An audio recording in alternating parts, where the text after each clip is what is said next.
बाद उन्होंने भगवान से याचना की कि इस भूमि को आप हमें दान दीजिए, क्योंकि भगवान विष्णु और भोलेनाथ एक दूसरे को इष्ट मानते हैं। तो तब से यहाँ आदि केदारेश्वर के नाम से मंदिर छोटी सी है, प्रसिद्ध है। और शंकराचार्य जी जब यहाँ आए तब भी यहाँ भगवान बद्री विशाल जी का स्थापना किए थे। तब से भगवान बद्री विशाल जी यहाँ भक्तों के कल्याणार्थ हेतु आज भी तब रहते हैं, समाधि में रहते हैं। यहाँ समस्त ऋषि मुनि देवी देवता यक्ष किन्नर गंधर्व रहते हैं। आज भी हिमालय में एक से एक संत महापुरुष मिलते हैं, अच्छे साधक होते हैं, तपस्या साधना करते हैं और हजारों हजार वर्ष ऋषि मुनि आज भी समाधिस्थ हैं। वो देखने की और परखने की वो आपको क्षमता होनी चाहिए, क्योंकि हर तरह के संत महापुरुष हिमालय में रह करके साधना करते हैं। अब आपसे जुड़ा हुआ एक पर्सन है, हमारे इसके माध्यम से कई देखेंगे आपको। जब आप साधना करते हैं या बर्फबारी हो जाती है तो आप कितने दिन तक साधना में लीन रहते हैं? आपको ठंड का कोई एहसास होता है या नहीं होता है?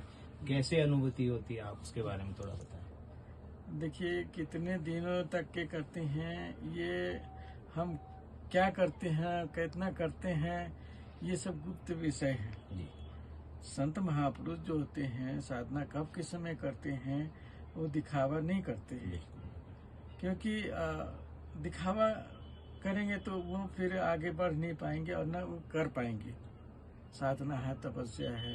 अभी जैसे हम बैठे हुए थे साधना में, वही नहीं आ रहा है।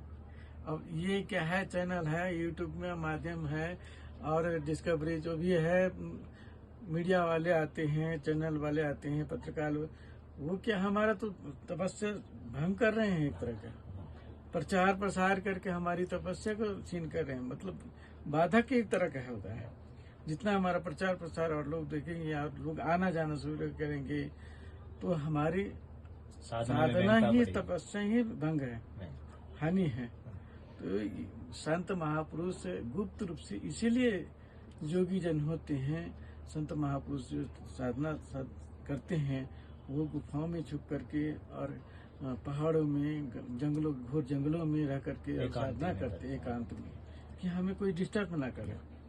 अब हमें आप लोग आए दर्शन, आप भाव से श्रद्धा से आए, प्रेम से जुड़े हैं पहले से स्वामी जी, तो हम तो बैठे ही थे, आप तो देखे ही हैं। तो इस तरह से ये जो साधना है, तपस्या है, एकांत की बात है, अकेला की बात है, अकेला में ही और एकांत में ही साधना। अब आपसे मैं एक और आखिरी प्रश्न पूछूंगा कि आपका आप यहीं से निवास है या कहीं से आके यहाँ विराजमान हुए हैं? देखिए, मैं, हमारा शरीर जो है बोध गया से, बिहार से है, बिहार बोध गया से है और मैं मैकेनिकल इंजीनियर रह चुका हूँ वेस्ट बंगाल से।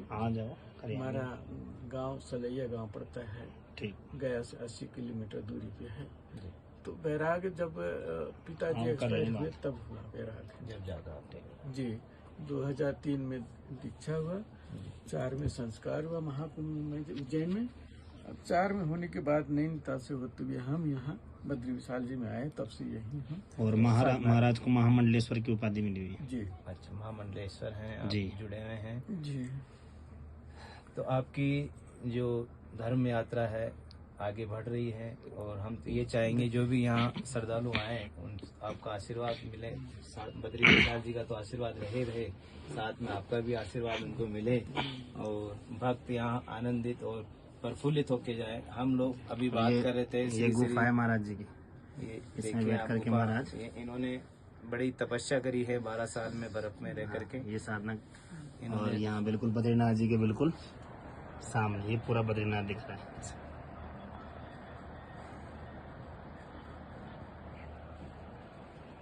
बोलो बर्फानी बाबा की। अभी हम बात कर रहे थे श्री श्री 1008 महामंडलेश्वर बाबा बर्फानी अमृतानंद जी महाराज जी, जो गया जी से हैं। इनसे फिर मिलेंगे, आशीर्वाद लेंगे। आप भी कभी बाबा बद्री विशाल आए हैं तो इनसे जरूर आशीर्वाद और इनका सानिध्य प्राप्त करें। जय बद्री विशाल। जय।